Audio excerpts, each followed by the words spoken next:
안녕하세요. 천천히 전병선입니다. 지난 시간에는 우리들이 항상 궁금하게 여겨오던 예수님의 실질적인 탄생일은 언제일까에 대하여 우리들이 함께 이야기를 나누어 보며 또 오늘날 과학적으로 증명이 되고 입증이 된 예수님의 탄생일에 대하여 알아보았습니다.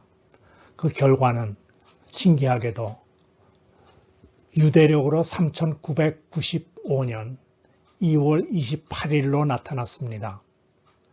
이것을 우리들이 쓰고 있는 양력 달력인 그레고리안 달력으로 환산을 하면 매년 5월 14일 경이 된다고 합니다. 예수님이 탄생하였던 날 밤, 작은 마을 베들레헴에는 그날 밤 두 가지 기묘한 일이 일어났었다고 성경은 기록을 하고 있습니다. 오늘은 여러분들과 함께 그 기묘하였던 일들의 흔적을 찾아서 함께 떠나보려고 합니다.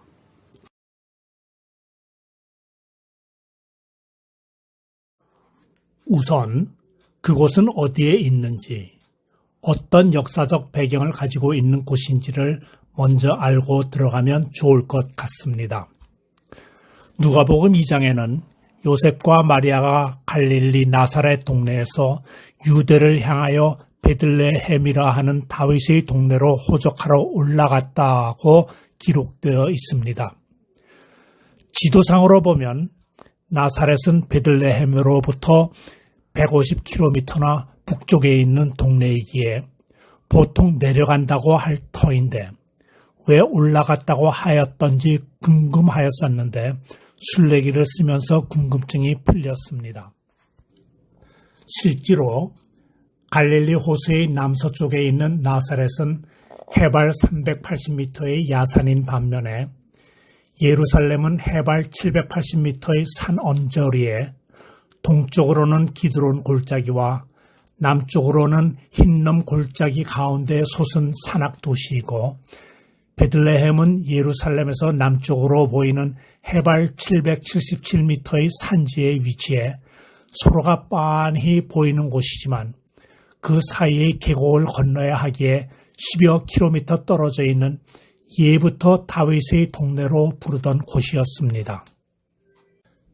다윗도 베들레헴에서 양을 치던 목동이었다가 발탁이 되었던 것처럼 베들레헴 주위로는 산세가 완만하여 보리나 밀을 경작한 밭들도 많았었고 언덕을 따라 우기에 난 풀들을 먹이려는 양치는 목자들이 많았던 지역이었습니다. 족장시대 때 목자라는 직업은 고귀한 직업이었습니다. 이삭, 야곱, 그리고 모세의 장인 이드로도 부유한 목자였습니다. 그러던 중 목동 출신인 다윗이 통일왕국의 왕이 되자 목자의 이미지는 급상승했지만 그도 잠깐 서서히 추락하기 시작하였습니다. 왜냐하면 왕권이 확립되며 가나안 땅에서의 정착이 자리를 잡게 되자 이스라엘 백성들의 생활 자체가 점차 목축업에서 농경문화로 바뀌기 시작했기 때문입니다. 그러나 목축 또한 수많은 제사를 비롯하여 일상생활에 필요하였기에 자연스레 농사를 짓는 사람들과 목자들은 서로 앙숙이 될 수밖에 없게 되었지요. 농사를 짓고 있는 곳에 양과 염소가 들어가 헤쳐놓으면 그 결과야 결국 사람들 사이에 일어나는 싸움일 터이니까요. 그래서 목자들은 밤에도 물론 들짐승들로부터 양을 보호하기도 하여야 했지만 동시에 양들이 남의 밭을 헤집지 못하도록 지켜야 했었습니다. 이스라엘에는 비가 내리는 우기와 비가 전혀 내리지 않는 건기로 나누어지는 두 계절이 있습니다. 유대인들의 주식인 보리를 추수하는 기간은 우기가 끝난 직후에 돌아오는 6월절 기간인 3월에서 4월 사이에 시작이 되지만 밀을 벨 때는 건기가 시작된 후인 오순절기가 됩니다. 목자들 또한 우기가 끝날 즈음부터 먼 들판으로 양떼들을 데리고 나가서 풀을 뜯게 하다 보면 밤이 되어 목자는 주위에 자연적으로 형성이 된 석회석 동굴에 양떼들을 몰아넣고 밤을 지새는 것이 당시 일상이었습니다. 동굴 입구의 양옆으로는 돌을 올리고 그 위에 가시덤불을 얹어 양들이 뛰어넘지 못하게 하고 목자는 문 앞에서 앉아 밤을 지새는 것이죠. 목자들이 밤에 양을 지키는 모습을 비유하여 요한복음 10장 7절에서 예수님은 이렇게 말씀하셨습니다. 나는 양의 문이라. 그리고 또 시편 121편 4절에서는 하나님에 대하여 이렇게 노래하였습니다. 이스라엘을 지키시는 자는 졸지도 아니하고 주무시지도 아니하시리로다.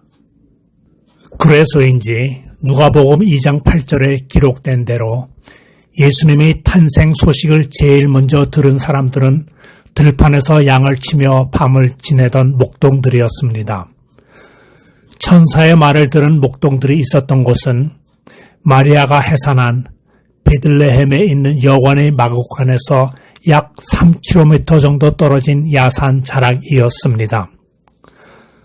천사의 소식을 듣고 이들이 제일 먼저 달려왔다고 하는 기록으로 보면은 때는 확실히 늦은 봄, 밤이었던 것만은 확실한 것 같습니다. 이때를 증거해주는 여러 책들이 있는 중에 미리암 페인버그스 바모시가 집필한 예수 당시의 일상생활이라는 책에서도 양떼가 대체로 3월 말에 있는 6월절 일주일 전부터 11월 중순까지 들판에 머물렀다고 지적합니다. 그리고 이렇게 덧붙입니다. 양떼는 우리 안에서 겨울을 보냈다라고요. 자, 이런 당시의 시대상을 상기하며 목동들이 있었던 자리라고 유추되는 곳에 지어진 목자들의 들판 기념교회로 들어가기 위해서는 또 하나의 넘어야 하는 높은 관문이 있습니다. 이스라엘 안에, 그것도 예루살렘에서 남쪽으로 불과 10km 떨어져 있는 베들레헴으로 들어가기 위해서는 마치 외국 국경을 넘을 때처럼 까다롭고 삼엄한 통과 절차를 밟아야만 합니다. 왜냐하면 2차 대전 후 이스라엘을 건국할 당시 유대인들에게 주어진 땅은 영국에서 지배해오던 옛 유대 지방으로 팔레스타인 사람들이 살아오던 땅이었습니다. 1945년 이후 유대인들이 이 땅으로 돌아오기 시작하면서부터 이곳에 살아오던 팔레스타인 사람들과의 분쟁이 일어날 수밖에 없었겠죠. 1947년에는 유엔이 분할 독립안을 가결하며 유대인 지역과 팔레스타인 지역으로 나누어 놓았으나 양측이 서로 차지하려는 땅의 욕심이 멈출 수가 어디 있었겠습니까?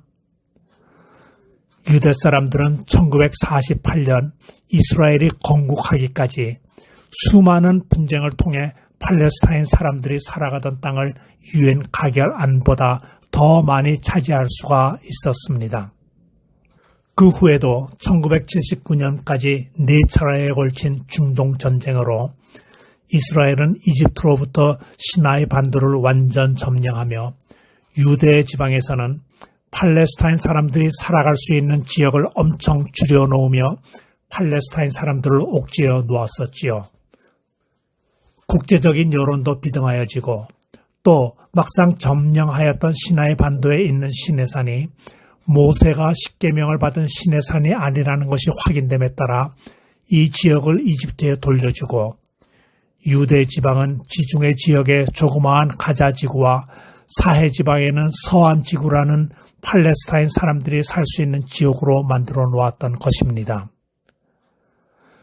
그러나 수많은 분쟁이 그 경계선을 사이에 두고 벌어지던 중 2002년 4월 테러리즘을 제어하고 방어하기 위해 팔레스타인 지역과 이스라엘 사이에 분리 장벽을 쌓는 안이 결정된 후 이스라엘은 9.11 사건으로 촉발된 테러리즘과의 전쟁을 명분으로 2002년 8월부터 분리장벽 쌓기를 본격화하며 700km에 이르는 장벽을 세우기 시작하였습니다. 이 과정에서 베들레헴은 서한 지구에 포함되게 되었던 것입니다. 이스라엘 안에 있는 팔레스타인 지역을 완전히 둘러싸는 것으로 지역에 따라 다양한 형태이나 주로 3m 높은 콘크리트 벽 위에 전기 철조망을 치고 주변에 4m 깊이 홈을 파거나 베들레헴 주변처럼 8, 9m 높이 거대한 콘크리트 벽을 쌓는 형태입니다. 검문소마다 이스라엘 안전요원들이 방탄유리 건너편에 앉아 여권과 허가증을 요구하고 주변에는 총을 맨 이스라엘 군인들이 지키는 사이로 빨간불과 파란불로 조정되는 회전문을 거쳐 지나가야 하며 곳곳에 감시 카메라가 작동하고 있는 살벌한 분위기를 자아내는 곳입니다. 마치 우리가 요르단에서 이스라엘로 들어올 때와 또 이스라엘에서 이집트로 나갔다가 다시 들어올 때 겪었던 상황과 같았습니다. 장벽을 통과한 후 호텔로 가는 길에 때마침 석양을 등지고 높은 콘크리트 장벽 옆으로 양떼를 몰고 돌아오는 목자를 볼 수도 있었습니다. 혹시 천사를 만나는 꿈을 꿀 수 있지 않을까 하는 설레이는 마음으로 저녁을 먹고 하룻밤을 잔 후 맞이한 아침 식탁은 많이 부실하였습니다.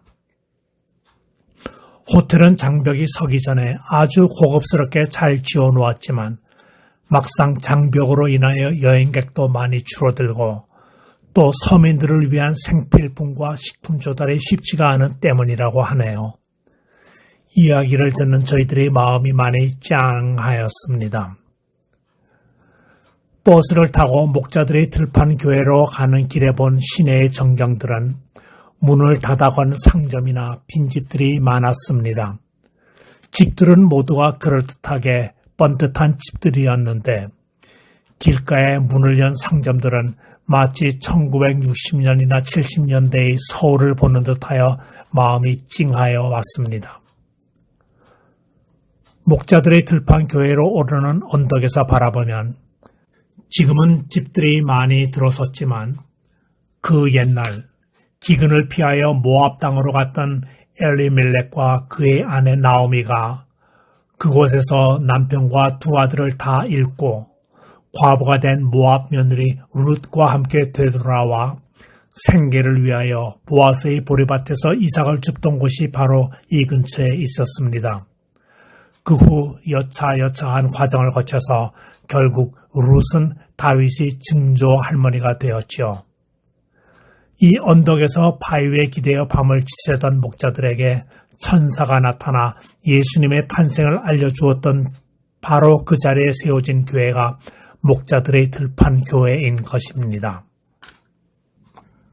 서기 5세기경 목자들이 밤을 새우며 지냈던 몇 개의 동굴 위에 세워졌던 수도원 자치를 발굴한 후 1954년에 카나다의 프란체스코 회인 작은 형제회에서 지원을 받아 목자들의 들판 교회가 세워졌습니다. 이탈리아 건축가 안토니오 바우치가 건축한 교회당은 목자들의 텐트를 본따 지었으며 돔 천장은 작고 둥근 유리창들을 뚫어놓아 마치 밤 하늘에 별빛이 비치고 있는 형상으로 설계하였습니다. 예배당 자체가 성경에 기록된 그날 밤의 사건들을 재현한 건축물로 누가복음 2장 8절에서 20절의 말씀이 예배당 안에 프레스코화로 그려져 있습니다. 깨끗한 인상을 풍기는 자그마한 교회 안에 그려진 벽화들은 아직까지 교계에서 지켜오는 대로 우리들에겐 추운 겨울인 12월 25일 크리스마스라고 부르는 계절에 교회에서 주일학교 어린이들이 성극을 할 때 흔히 보던 배경의 그림들 같았습니다.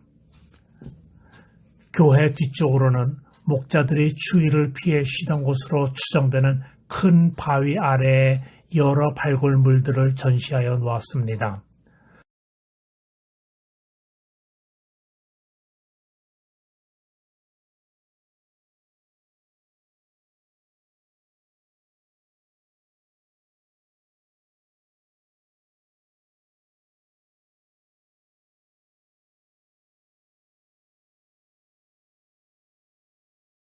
그리고 5세기에 지어졌었던 수도원 자리라는 곳에는 예배당도 마련되어 있어 방문객들이 예배를 드리기도 한다고 합니다. 현재 교회가 있는 이곳의 지명은 베이트 사푸르라고 부르는데 이는 밤을 지키는 마을이란 뜻이라고 합니다. 전시물들을 다 본 후 교회 뒤로 나와 바라본 들녘. 지금은 목자들이 없어진 그 목자들의 들판에 핀 빨간 야생화가 더욱 빨갛게 눈을 자극하여 왔습니다. 저 꽃들이 바로 예수님께서 저들의 백합화를 보라 라고 하신 그 꽃, 야생 양귀비라고 설명을 하며 아가서 5장 13절로 뺨은 향기로운 꽃밭 같고 향기로운 풀 언덕과도 같고 입술은 백합화 같고 몰약의 즙이 뚝뚝 떨어지는구나를 예로 들었습니다. 빨간 입술에서 몰약의 즙이 떨어지는 표현 말입니다. 개역 한글 성경에 15번 이상 나오는 백합은 공동 번역과 표준 성경에서는 나리 또는 꽃으로 번역이 되었고 영어 성경에서는 lily, rose 등으로 번역이 되어 있다고 하는데 한글로 번역을 하며 양귀비라는 단어를 사용하면 선교에 지장이 있을 것 같아 백합화로 의역을 하였다는 설명도 있었습니다마는 좀 더 고증을 찾아보아야 할 것 같습니다. 그러나 한 가지 분명한 것은 이 중동 부근에서는 야생 백합화나 나리꽃을 볼 수가 없고 레바논 국경 부근과 갈멜산 북쪽에서만 아주 드물게 볼 수 있다고 합니다. 이 꽃은 캐나다에 사는 우리들이 매년 11월 11일이면 가슴에 달고 다니는 빨간 꽃, 커먼 포피로 중동 지역과 유럽의 모든 들판에 흐드러지게 많이 피는 빨간 꽃입니다. 시청하여 주신 여러분들에게 감사드리며 항상 강간함 속에 평안한 시간들이 되시기를 기도드리며 다음 시간에 다시 뵙도록 하겠습니다. 지금까지 천천히 전병선이었습니다.